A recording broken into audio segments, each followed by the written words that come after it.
Hello दोस्तों, आप सभी का हमारे यूट्यूब चैनल पर स्वागत है।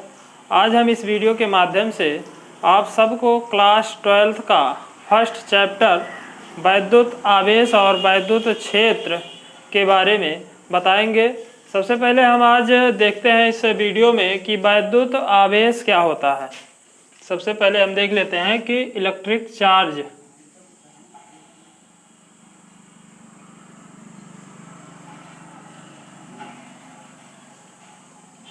वैद्युत आवेश क्या होता है, तो अगर इसकी हम परिभाषा देखेंगे तो परिभाषा होती है कि वैद्युत आवेश किसी पदार्थ का वह गुण होता है जिसके कारण हम उस पदार्थ के चारों तरफ क्या करते हैं, एक वैद्युत क्षेत्र या चुंबकीय क्षेत्र को हम क्या करते हैं, अनुभव करते हैं या उत्पन्न करते हैं। वैद्युत आवेश क्या होता है कि वैद्युत आवेश किसी भी पदार्थ का वह गुण होता है जिसके कारण हम क्या करते हैं, उस पदार्थ के चारों तरफ किसी भी वैद्युत क्षेत्र को क्या करते हैं, हम अनुभव करते हैं या हम उसको उत्पन्न करते हैं। जैसे जब कोई हम प्लास्टिक की छड़ को क्या करते हैं, अगर हम बालों पर रगड़ते हैं तो वो क्या हो जाता है, आवेशित हो जाता है, जिसके कारण वो अब छोटे छोटे टुकड़ों को या कागज़ के टुकड़ों को या तिनकों को क्या करता है, अपनी तरफ आकर्षित करने लगता है।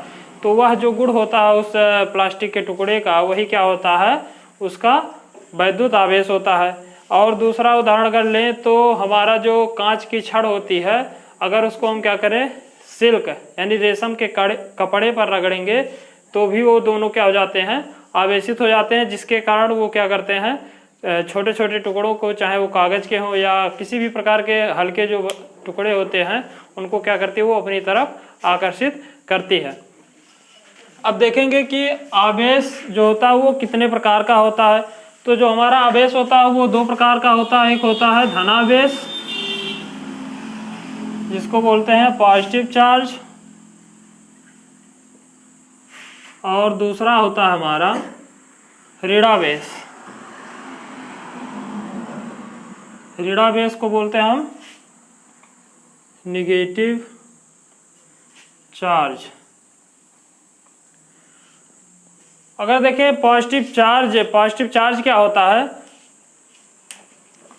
जब कोई वस्तु क्या होता है, जब कोई वस्तु किसी दूसरी वस्तु को या कोई वस्तु जब आवेशित होती है तो यदि वो क्या करे, अपने इलेक्ट्रॉनों को त्याग दे, क्या करे, वह अपने इलेक्ट्रॉनों को त्याग दे, तो वो क्या हो जाता है, वो धनावेशित हो जाता है। अगर मान लीजिए कोई छड़ है, कोई भी टुकड़ा है, उसको क्या किए हम, आवेशित किए, तो यदि वो क्या कर रहा है, इलेक्ट्रॉनों का त्याग कर रहा है या इलेक्ट्रॉनों को अपने से किसी दूसरे को दे रहा है, तो वो क्या हो जाएगा, हमारा धनावेशित हो जाएगा।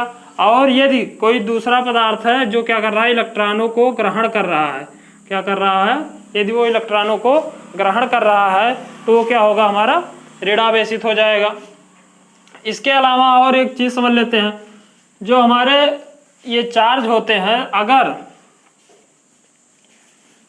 दो सजातीय चार्ज, सजातीय मतलब समान चार्ज, जैसे प्लस प्लस ले लें, दो हमारे जो सजातीय चार्ज होते हैं, सजातीय आवेश होते हैं, ये क्या करते हैं, एक दूसरे को हमेशा प्रतिकर्षित करेंगे। सजातीय मतलब दो समान प्रकृति के जो भी आवेश होंगे वो क्या करेंगे, एक दूसरे को प्रतिकर्षित करेंगे, चाहे वो प्लस प्लस हो या माइनस माइनस हो। अगर इनको हम पास में लाएंगे तो एक दूसरे को क्या करेंगे, प्रतिकर्षित करेंगे, मतलब एक दूसरे से दूर भागेंगे। और जो विजातीय चार्ज होते हैं, जैसे प्लस माइनस, इनको अगर हम लेंगे तो ये एक दूसरे को क्या करेंगे, आकर्षित करेंगे, या माइनस प्लस लें तो ये दोनों क्या करेंगे, एक दूसरे को आकर्षित करेंगे। अगला अगर हम देखें तो जो आवेश का हमारा मात्रक होता है, इसके बाद हमारा आता है कि मात्रक, आवेश को हम किसमें मापते हैं, तो आवेश का जो मात्रक होता है वो क्या होता है, कूलाम होता है। क्या होता है, कूलाम। आवेश का मात्रक क्या होता है, कूलाम होता है। और एक कूलाम बराबर होता है, एक कूलाम बराबर होता है 1 एम्पियर इंटू सेकेंड। क्या होता है, एक कूलाम बराबर होता है 1 एम्पियर इंटू 1 सेकेंड। अगर इसका हम बीमीय सूत्र देखेंगे तो वो क्या होगा, यहीं से ज्ञात करते हैं बीमीय सूत्र। तो एम्पियर का जो बीमीय सूत्र होता है वो क्या होता है, हमारा कैपिटल ए होता है। और जो सेकंड का विमीय सूत्र समय का होता है वो क्या होता है कैपिटल टी। इस प्रकार जो हमें विमीय सूत्र प्राप्त होगा वो क्या होगा हमारा A इंटू टी। और जो हमारा आवेशों से संबंधित एक मुख्य पॉइंट है कि यह किस प्रकार की राशि है, तो जो हमारा आवेश होता है वो क्या होता है हमारा अदिश राशि है। क्या है एक अदिश राशि। अदिश राशियां क्या होती हैं, तो वह भौतिक राशियां जिनमें क्या होता है केवल परिमाण होता है, उसमें दिशा का कोई ज्ञान ना हो, तो उसे हम क्या बोलते हैं अदिश राशियां बोलते हैं। और जो हमारा आवेश है वो क्या है एक अदिश राशि है। अब चलते हैं अगले पॉइंट पे। तो अगला पॉइंट हमारा क्या है कि चालक और कुचालक। अगला पॉइंट जो है वो क्या है चालक और कुचालक। कुचालक को हम विद्युत रोधी भी बोलते हैं। तो सबसे पहले देखते हैं कि चालक क्या है। सबसे पहले देखते हैं चालक क्या है। तो चालक वह पदार्थ होते हैं जो अपने में से क्या होते हैं आवेशों को आसानी से एक स्थान से दूसरे स्थान पर आने जाने देते हैं या अपने में से गमन करने देते हैं आसानी से, वही क्या होते हैं हमारे चालक होते हैं। जैसे जितनी भी धातुएं होती हैं, चाहे वो सोना हो, चांदी हो, मरकरी हो, लोहा हो, ये सभी धातुएं क्या होती हैं, जितनी भी धातुएं पाई जाती हैं वो सभी क्या होते हैं चालक कहलाते हैं।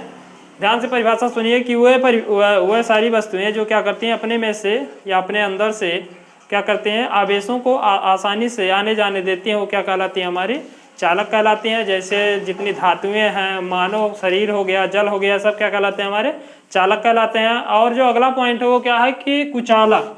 कुचालक क्या होता है, या विद्युत रोधी। कुचालक को हम विद्युत रोधी भी कहते हैं। तो कुचालक क्या होता है, वह पदार्थ जो क्या करते हैं अपने में से आवेशों के प्रवाह पर क्या करते हैं उच्च प्रतिरोध लगाते हैं। क्या लगाते हैं, मान लीजिए कोई पदार्थ दिया गया है, कोई ये क्या है वस्तु है, अगर इसमें हम क्या करें विद्युत को प्रवाहित करें तो ये पदार्थ क्या करेगा इस पे उच्च प्रतिरोध। प्रतिरोध मतलब उस आवेश को एक स्थान से दूसरे स्थान पर जाने नहीं देगा। तो इस प्रकार की जितने भी पदार्थ होते हैं वो क्या कहलाते हैं हमारे कुचालक कहलाते हैं। जैसे लकड़ी हो गया, प्लास्टिक हो गया, कांच हो गया, और गंधक हो गया, और लाख हो गया, ये सारी चीजें क्या होती हैं हमारे कुचालक कहलाते हैं। इन दोनों के अलावा एक और होता है हमारा, वो होता है अर्धचालक। क्या होता है अर्धचालक, जिसको हम क्या बोलते हैं सेमी कंडक्टर। अर्धचालक क्या होता है, वह पदार्थ जो क्या करते हैं अपने में से किसी विशेष परिस्थिति में ही आवेशों को आने अथवा जाने देते हैं। कोई पदार्थ है जो क्या करता है वो किसी विशेष कंडीशन पर, जैसे उसको हम बहुत ज़्यादा प्रेशर दें या बहुत ज़्यादा क्या करें उसको हम गर्म करें, तब वो क्या करता है अपने में से आवेशों को एक स्थान से दूसरे स्थान पर जाने आने देता है। तो ऐसे पदार्थ क्या कहलाते हैं हमारे क्या कहलाते हैं वो अर्धचालक कहलाते हैं। जैसे क्या हो गया सिलिकॉन हो गया, सिलिकॉन हो गया, आर्सेनिक हो गया, जर्मेनियम हो गया, ये सभी क्या है हमारे अर्धचालक कहलाते हैं। अब चलते हैं अगले पॉइंट पे। हमारा जो अगला पॉइंट है वो क्या है कि प्रेरण द्वारा आवेशन।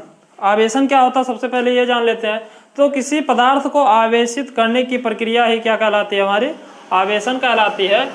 इसमें हमें पढ़ना है 12th में क्या पढ़ना है कि प्रेरण द्वारा आवेशन कैसे किया जाता है, इसको जान लेते हैं। प्रेरण द्वारा आवेशन क्या होता है, ध्यान से सुनिए। जब किसी वस्तु को आवेशित करने की ऐसी प्रक्रिया है जिसमें क्या करते हैं किसी वस्तु को बिना स्पर्श किए, मान लीजिए कोई वस्तु यहाँ पे ये गोला दिया गया है, इसको हम क्या करना है हमें इसको आवेशित करना है।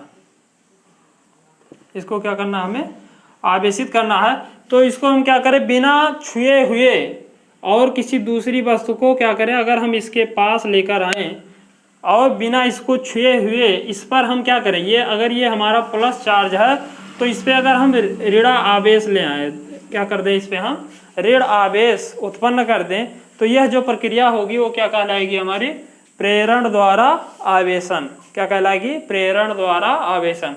ध्यान से फिर से सुनिए, यह किसी वस्तु को आवेशित करने की वह प्रक्रिया है जिसमें किसी वस्तु को बिना स्पर्श किए किसी दूसरी वस्तु पर हम क्या कर दें विपरीत आवेश उत्पन्न कर दें, उसे हम क्या बोलेंगे प्रेरण द्वारा आवेशन। अब चलते हैं अगला पॉइंट जो है वो क्या है कि आवेश संरक्षण का नियम। अगला पॉइंट क्या है हमारा आवेश संरक्षण का नियम। अगला हमारा पॉइंट है आवेश संरक्षण का नियम। आवेश संरक्षण का नियम क्या कहता है कि हम आवेशों को ना तो उत्पन्न कर सकते हैं और ना ही नष्ट कर सकते हैं। आवेश संरक्षण, ध्यान से सुनिएगा, आवेश संरक्षण का नियम क्या कहता है कि आवेश को ना तो उत्पन्न किया जा सकता है ना ही नष्ट किया जा सकता है। केवल हम क्या करते हैं, इसको एक रूप से दूसरे रूप में स्थानांतरित कर सकते हैं अथवा परिवर्तित कर सकते हैं। जैसे समझने के लिए मान लीजिए दो क्षण हैं, इनको हम क्या करते हैं, रगड़ के क्या किए, हम आवेशित किए। इन दोनों छड़ों को क्या किया, हम आपस में रगड़ के आवेशित किए। तो एक पे क्या आएगा, प्लस चार्ज आएगा, एक पे क्या आ जाएगा, निगेटिव चार्ज आ जाएगा। तो इसमें देखिए प्लस चार्ज क्यों आया, निगेटिव क्यों आया।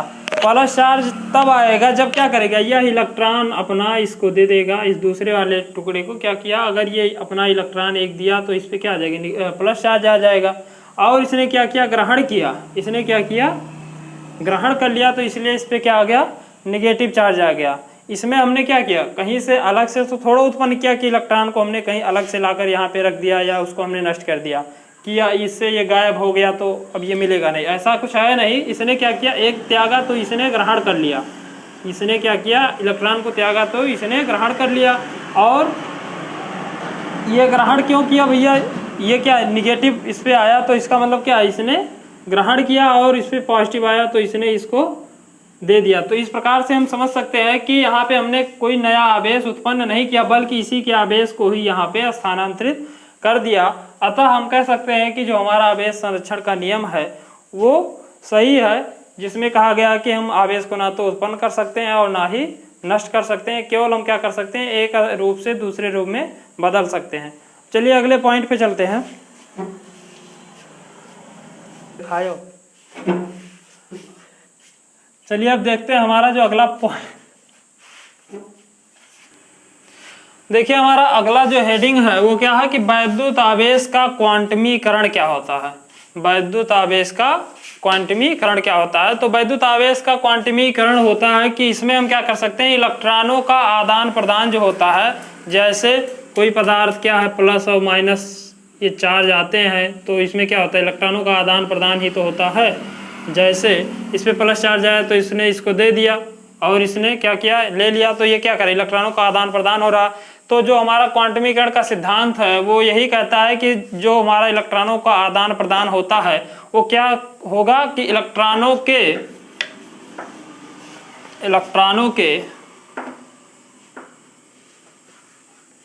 पूर्णांक गुणांकों में ही हो सकता है। जैसे कि एक इलेक्ट्रॉन या दो इलेक्ट्रॉन या तीन इलेक्ट्रॉन, जो हमारा फार्मूला हो क्या है, Q = +- N × E, जहाँ जो N है वो क्या है, नंबर ऑफ इलेक्ट्रॉन है, क्या है, N जो है वो इलेक्ट्रॉनों की संख्या है, जो केवल क्या हो सकती है, पूर्णांक ही हो सकती है, जो केवल क्या हो सकती है, पूर्णांक ही हो सकती है। जैसे 1 2 3 4 5 ... इस प्रकार से। यानी जो क्वांटमीकरण का सिद्धांत हो यही कहता है कि इलेक्ट्रॉनों का जो आदान प्रदान होगा वो केवल इलेक्ट्रॉनों के पूर्णांक गुणांक क्या होता है, गुणा का अंक, जो N है ये क्या है, ये इलेक्ट्रॉन के गुणांक है, जिसको हम केवल पूर्णांकों के रूप में ही आदान प्रदान किया जा सकता है। अब देखते हैं एक इलेक्ट्रॉन का जो मान होता है वो हमारा क्या होता है, 1.6 × 10⁻19 कूलाम। अब चलिए अगले पॉइंट पे चलते हैं। हमारा अगला पॉइंट है कूलाम का नियम। क्या होता है, इलेक्ट्रॉनों का जो मान होता है 1.6 × 10⁻19 कूलाम। अब अगले टॉपिक पे चलते हैं। अगला जो हमारा पॉइंट है वो है कूलाम का नियम। क्या है, कूलाम का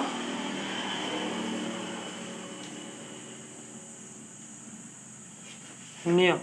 कूलाम का नियम क्या कहता है कि मान लीजिए कोई दो स्थिर वैद्युत आवेश, इसमें क्या होते हैं, दो स्थिर क्या हो, वैद्युत आवेश हो, जिसको हम Q1 और Q2 नाम दे दें। तो इन दोनों स्थिर वैद्युत आवेशों के बीच जो लगने वाला बल होगा वो क्या होगा, इन दोनों आवेशों के परिमाणों के गुणनफल के अनुक्रमानुपाती होता है।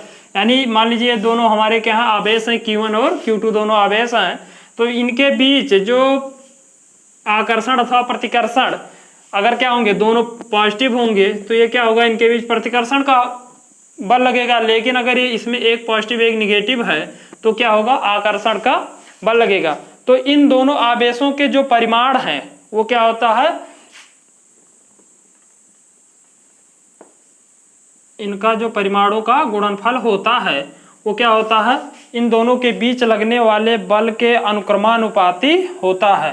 क्या होता है कि जो कूलाम का नियम है कि दो स्थिर वैद्युत आवेशों के बीच लगने वाला बल उन दोनों आवेशों के परिमाणों के गुणनफल के अनुक्रमानुपाती तथा इनके बीच की दूरी मान लीजिए r है, मान लीजिए इन दोनों के बीच की दूरी क्या है, r है, तो इनके बीच की दूरी के वर्ग के व्युत्क्रमानुपाती होता है। क्या होता है, इन दोनों आवेशों के बीच की दूरी के वर्ग के व्युत्क्रमानुपाती होता है। यानी इसको हम क्या लिख सकते हैं, f अनुक्रमानुपाती 1/r²। अगर इन दोनों समीकरणों को हम देखेंगे, समीकरण 1 और समीकरण 2 से, तो दोनों समीकरणों से हमें मिलेगा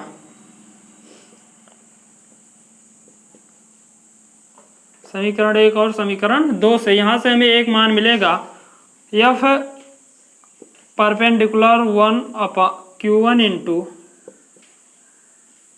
Q2/r²। और इसको अगर हम यदि लिखें f इक्वल टू, यहाँ पे एक कांस्टेंट लगा दें तो क्या हो जाएगा, Q1 इंटू Q2/r²। जहाँ जो हमारा ये A है, ये क्या है, कूलाम नियतांक है। जो हमारा ये A है इसे हम क्या बोलते हैं, कूलाम नियतांक बोलते हैं।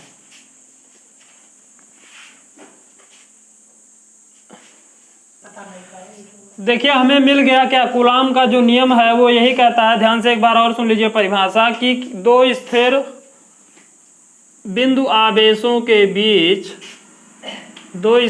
आवेशों के बीच लगने वाला बल जो F होता है वो इन दोनों आवेशों के परिमाणों के गुणनफल के अनुक्रमानुपाती यानी Q1 इंटू Q2 के क्या होगा, अनुक्रमानुपाती होगा, तथा इन दोनों आवेशों के बीच की दूरी के वर्ग के व्युत्क्रमानुपाती होता है।